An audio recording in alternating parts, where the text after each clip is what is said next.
The Bussy stabbing, which is the one I'll start with, Your Honor, involved YSL. I'm sorry, what'd you say? The what?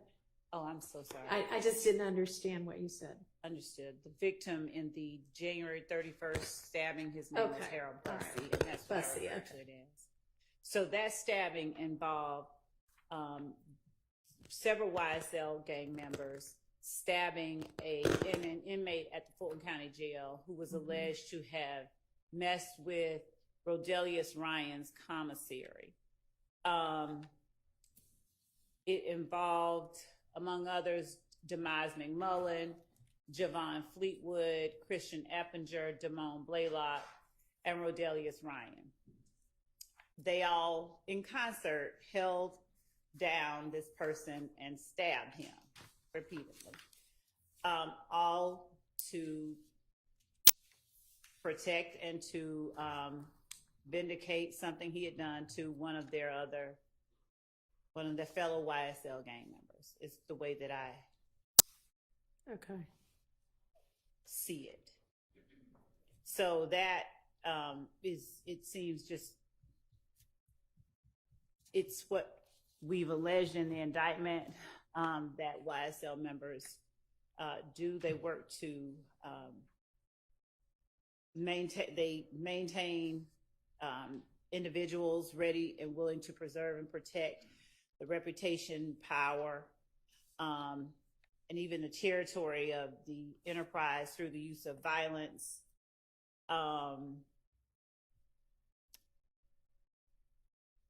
Okay, I understand. With respect to the law, we would cite Johnson versus the state, a Georgia Supreme Court case decided September 21st, 2021, cite 312 Georgia 481. And we cited this last week. The Penn site is 491 to 492.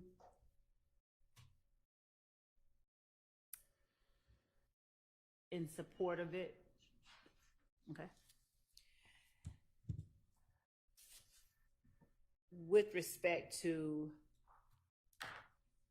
the January 18th violation of the Georgia Controlled Substances Act, this is 2 YSL members on trial for conspiracy to violate the RICO Act through drug distributions, drug use, drug possessions. And while in court on trial, they are passing Percocets one to another. And we argue one to the alleged leader of YSL while in open court. One of the assertions that we make regarding the conspiracy, we have contraband in the jail. We have stabbing in the jail of YFN Lucci. We have communications in the jail. These types of actions on the part of the defendants are the type of actions that we have alleged in the indictment, and it shows that the enterprise flows from the streets to the jail to the courtroom, and that the conspiracy is ongoing. And what exactly is the evidence you would be introducing on this VGCSA? The video of it. And what all does, I mean, maybe I need the video what does shows, it show? Shows Mr. Adams going up to Mr. Williams while on a break. He's appearing to dap him up, if you will. Mr. Williams puts his hand up under the table. One of our lieutenants goes over to Mr. Williams and sort of says, "Give it here." Mr. Williams brings his hand out from under the table, relinquishes the Percocet to him, and later Mr. Adams is searched. And I think more Percocet pills, more drugs are found on Mr. Adams. And the drugs, the photos and Okay. tests of those drugs. All right. And what's next? The marijuana was also, so in Mr. Stillwell's cell, there was, on March the 29th of 2023, there were drugs found in Mr. Stillwell's cell that consisted of ecstasy, pills, I think contraband, was it cell phone? A contraband cell phone, for him to have gotten those drugs into the jail while he's on trial for Okay. kind of actions involving narcotics and the enterprise and the sale and distribution of drugs through that enterprise. We believe is evidence of the ongoing conspiracy. Okay. Another, And then the last one, I guess, was the marijuana found on Mr. Ryan. Give me a little bit more background about what your evidence is going to show on that one. that Mr. Ryan, while sitting in court, I believe deputies may have smelled the marijuana Okay. on Mr. Ryan, and when they went back to try and search or to figure out where the smell was coming from, a large commotion was made, and the deputy, A large commotion by. Mr. Ryan, and the deputies found the marijuana attached to, I think, his inner garments. Okay. We have the video. Okay. Okay. We don't know how it got there. I mean, on the Percocet, you've got an alleged gang member providing it, right? Yes. So, how about we don't have anything like that with regard to the marijuana? We don't have who provided him with the marijuana, no. Okay. All right. I don't know how pertinent it is that we have one that's not on here that is also involving drugs that are brought into the courtroom and provided to another YSL member, but that particular one has been severed, so we don't have that one Right. on here. Okay. Right. I think that the first three that we talked about are, I can see how those would be intrinsic to showing the allegations that, this is a continuing, ongoing RICO enterprise. Mr. Ryan being in possession of marijuana when we don't know where it came from, that one, I just don't see that falling within. I mean, it shows, what it shows, that he's in possession of an illegal substance, but it doesn't, I don't think it's intrinsic. So I'm going to rule that one out. Yes, Your Honor. The other three, Your Honor, yes. Go ahead. I appreciate the directed verdict that you just gave for one of Mr. Ryan's. Oh, is intrinsics. that one of his? That's not something. No. I'm saying you're That's keeping not it out anything without hearing, but from us. But regarding Mr. Stillwell's, Mm-hmm. okay, we have an indictment with 100. I believe it's 191. Could be off. 191 over X. Yep. Okay. We also now have a list. At first we thought maybe they had abandoned these 53 and they were narrowing it down to 4, but no. It's 53 plus 4, Yeah. 57 plus 191. That's 248, I believe. 248 uncharged events, or not substantively charged events, in that are coming into this trial. Regarding, the state keeps saying, and this shows the enterprise. Okay, there were apparently, I've seen photos, I wasn't there, there were pills that were recovered from Mr. Stillwell's cell, where he has a cellmate. Okay. Okay? There is absolutely nothing about those pills that suggest they were provided by anyone associated with YSL. There's absolutely nothing that suggests that those pills were going to anyone associated with YSL. There's absolutely nothing to suggest that any proceeds from those pills were being provided to anyone in YSL. There was a phone. I have not received any information from that phone that suggests any link at all to YSL. I am not saying my client's a drug dealer, but what I am saying is people that are in possession of drugs, whether it be my client or his cellmate or someone else, are able to sell drugs without being part of a huge enterprise and without any evidence that somehow this is linked to YSL. This isn't intrinsic. The test for intrinsic is an uncharged offense arising out of the same transaction as the charged offenses. I don't believe that's the case. Evidence necessary to complete a story of the crime. That is definitely not the case in this scenario, and it's inextricably intertwined with the evidence for the charged offense. I don't believe that's the case either. So I don't know why this is. I understand. Thank you. And just so you know, Your Honor, he is charged on a separate indictment. I believe it's indicted. If not, it's in a CP case still, but he is charged separately, and that case is pending in Fulton County Superior Court. Okay, appreciate it.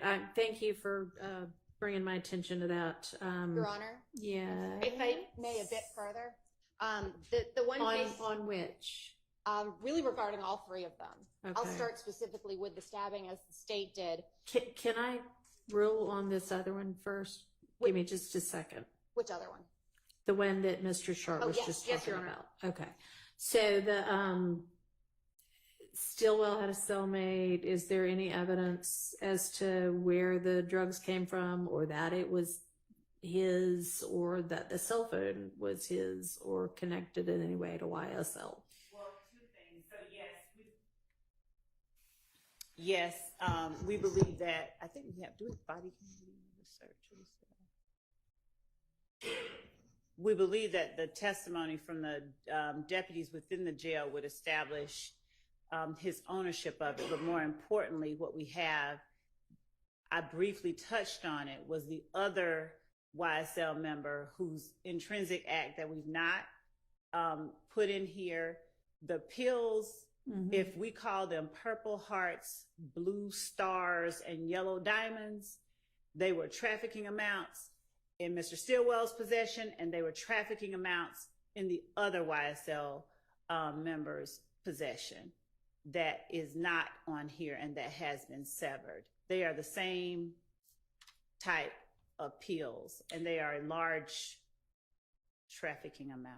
Okay, but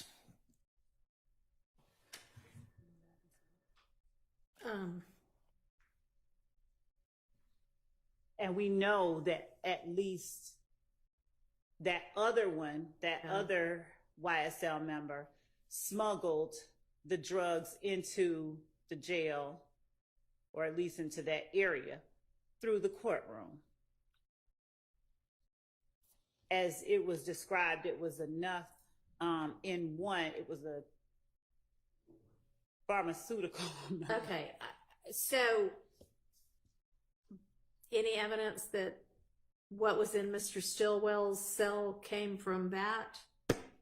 Other than it was that they were just alike. If you looked at photographs of it's not like you had all white pills.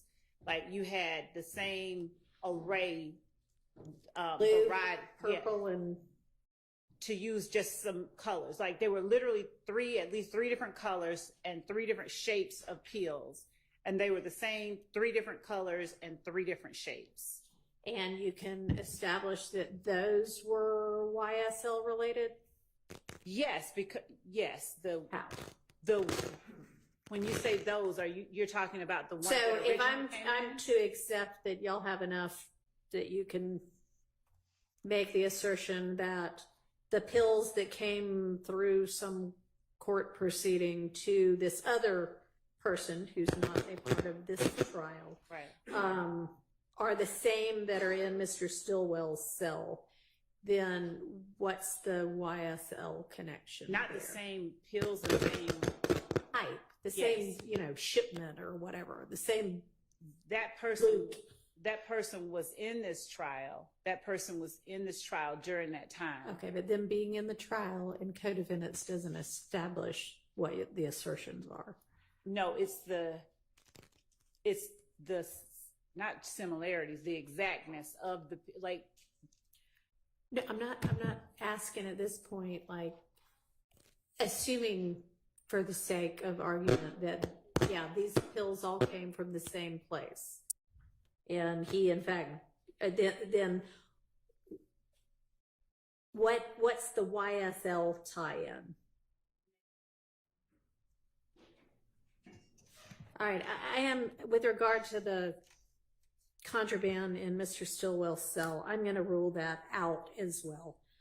And I mean, you may have another indictment against him at some point in time, and it would all be appropriate to come in there, but not for this case. So that, now, Ms. Abbasi, what do you want to say with regard to the other two? Yes, Your Honor. Your Honor, actually, the state cited, when they discussed the stabbing, the same case I cited, Brown, which had, as Mr. Schardt said, those three circumstances. Uncharged offense, which arose from the same transaction or series of transactions as the charged offense. That's actually the topic of discussion in Brown. And in Brown, it was a robbery which happened 1 hour before the charged crime. If the state is going with it's part of the same transaction or series of transactions, then we have a very serious problem with proximity, because the case law is not anything a conspiracy does that happens over the lifetime of the conspiracy qualifies as intrinsic. It has to be closely linked with the others, closely linked with the other charged offenses within the indictment. Your Honor can look at Sanchez Villa versus State, just 341 Georgia App 264 from 2017. Within that case, the evidence the state was trying to present, the court found all of the cases the state submitted distinguishable. And the same is true here when Your Honor goes through the cases as far as being part of the same transaction or series of transaction as the charged offenses. This, like those cases, is attenuated in time. For ones which do have more time in between, they discuss how in those cases, the defendants in their other uncharged acts were in the exact same role. So in one, it was trafficking cocaine as the lookout. In the uncharged, trafficking cocaine as the lookout. There were very specifics linking them. Were any of these in the Sanchez Villa, either those facts or the cases that are distinguished, either a RICO charge that was involved or a gang enterprise? I will double check because they go through quite a few cases. I'm going to have to look back through all of them. I think the hallmark of it that we get within Sanchez after they discuss all these cases, the evidence in this case, the Sanchez case, is considerably more attenuated in time and space from the events leading up to the charge offense. So it offers little to help the state. They continue on and say that, well, as far as this goes, we're not in a circumstance of completing the story of the crime. This is just expanding it. Yeah, completely. I mean, right, it's a different crime, but it might have been a different thing if they were charged with a RICO count in Sanchez. So that to me is what, if these were just whatever the other charges in the indictment are, then I would say, no, but it's the kind of enterprise nature and the ongoing nature that.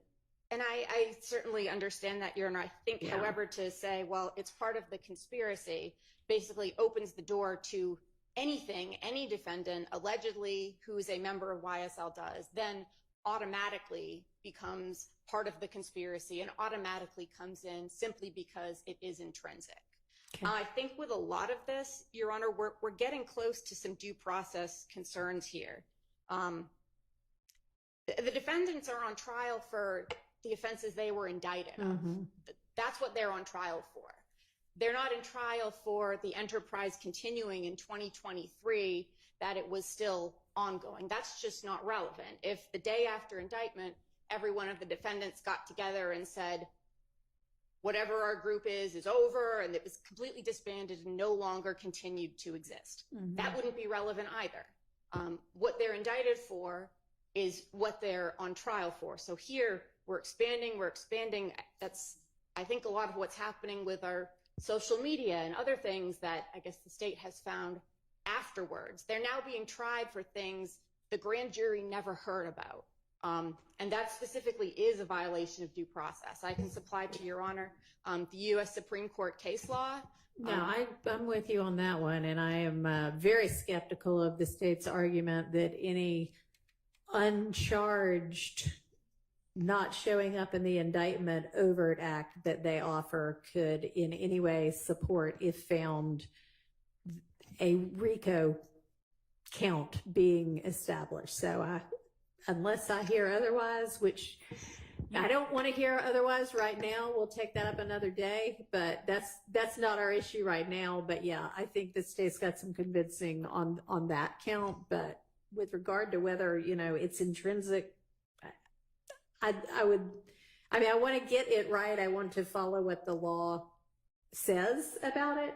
So I think that the key issue here is, if we're talking about RICO or we're talking about, a gang enterprise kind of thing. So maybe we could all do a little bit more research on that. I did look at, in the state's original notice, they cited a proposition, I believe that was cases have been in gang and conspiracy prosecutions. Gang and conspiratorial activities have been classified as intrinsic evidence. They then cited a number of other cases. There is not one single case I can find in any case at all where the intrinsic actions come after the indictment, because that's the touchstone of it being intrinsic, that it really is all one thing, that the story doesn't make sense without all of these pieces. And these things hadn't even happened yet. Yeah. So it's not possible that they could be essential. Let me ask you this. If, for instance, and this is entirely a hypothetical, Yes. but if this group got together and stabbed this, whatever his name is, Bussy, not because he messed with Mr. Ryan's commissary account, but because he was going to be a key witness in this case. And I'm sure the state, if in this hypothetical, would argue we're trying to send a message that he better not be a key witness in this case. Would the argument be different then? Well, yes, it wouldn't be. They wouldn't be trying to admit it as an intrinsic act. It could be a crime in and of itself separately. No, we're not talking about then they get separately indicted. We're talking about they're in the middle of this trial. This happens. It's not obviously set forth in the indictment because it just happened.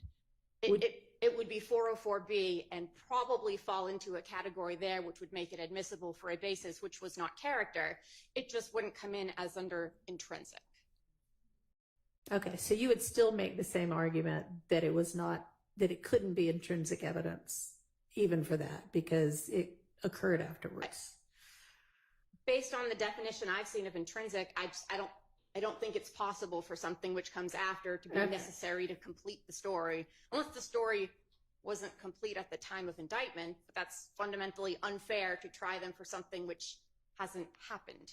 Okay, they're not being tried for it. Correct. But okay. Based on your All right, example. well, y'all try to find me some more on-point law on both sides, please, if you could. So maybe that'll be my preliminary ruling, subject to revisiting, okay? And Judge, there was one other thing. I don't know that it'll have any bearing on the court's ruling, but in that instance where where the drugs were found in Mr. Stillwell's cell, there were, Miss Hilton pulled up the photograph that I asked her to, and there was a shank.